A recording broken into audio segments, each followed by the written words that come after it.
Hi, my name's Jan and welcome to my special segment on Rosedale, Victoria.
On September 30th, 1980, an unidentified object shaped like a top landed on a property at White Acres situated between Sale and Rosedale.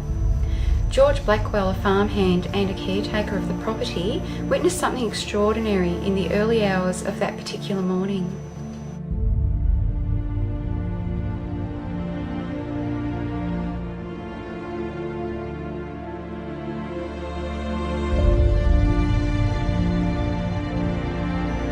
His attention was drawn to an object flying low from southwesterly direction just below some trees. The object was 550 feet from the porch, and Mr. Blackwell estimated the object to be 6 feet off the ground, emitting blue and orange lights and producing a low whistling noise.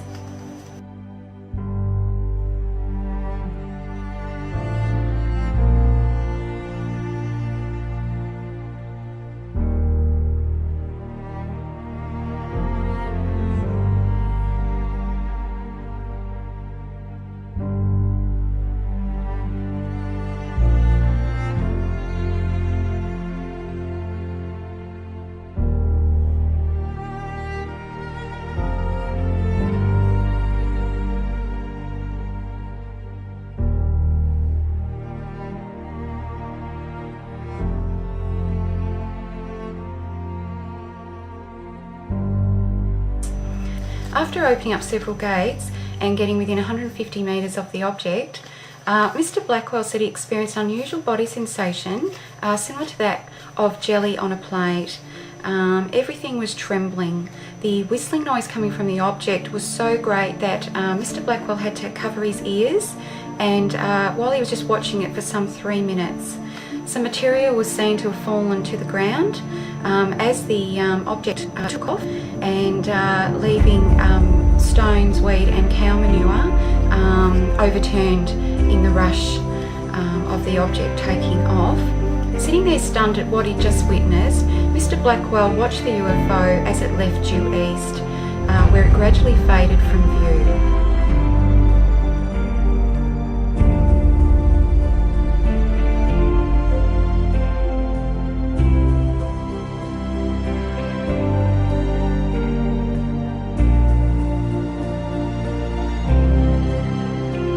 Returned to the house after looking at the time, and he'd realised he had been out there for 50 minutes.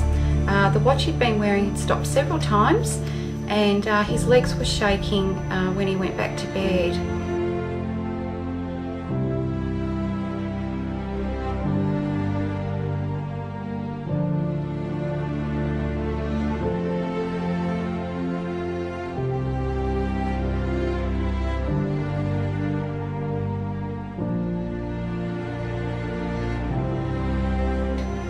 The owner of the property where Mr Blackwell worked arrived at 9 AM that morning, only to find Mr Blackwell as white as a sheet.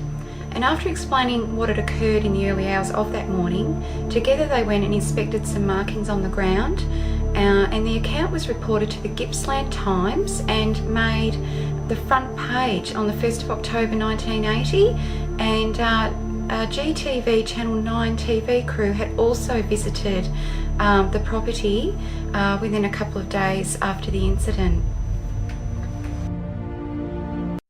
Was a 14-year-old girl from the area. She was lying in bed and something woke her up in the early hours of that morning, and she looked out of the window and she saw a pink ball of light, and she thought it might have been a meteorite.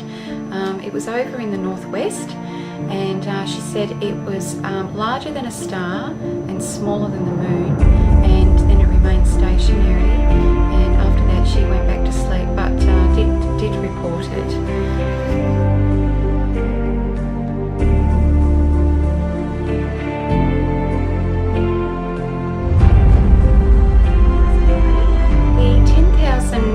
Gallon water tank on the property was found empty after this UFO incident. The water tank was used the day before by Mr Blackwell, and the water level was still very high in the tank. So this is quite a large tank, and out of curiosity, Mr Blackwell wanted to check the water level.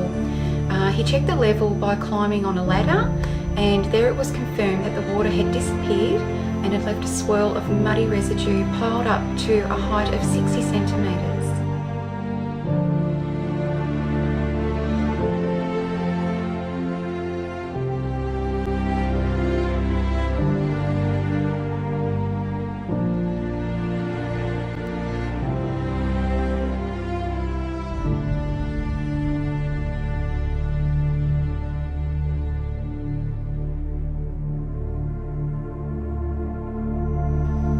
Victorian UFO Research Society members Mr Paul Norman and Mr Pat Gildea interviewed Mr Blackwell and inspected marks left by the UFO on the grazing property. Mr Gildea used a Geiger counter to check the area for radiation, which appeared to be normal. However, recent rain would have affected this level. Soil samples were taken for analysis, and a metal detector registered a reading around the marking. Little analysis was able to be conducted on the samples, unfortunately, and interestingly, the cattle refused to walk over the charred area, so they were obviously very, very frightened that morning. Keith Basterfield, an Australian UFO researcher, had also visited the site in December 1980 and September 1981, carrying out an investigation report on his visits there. The findings were reported to the RDF base, and the society members were surprised that the base hadn't investigated the sighting. I mean, this was a major event, but no one seems to be in the authorities quite interested in what happened in the early hours of that morning.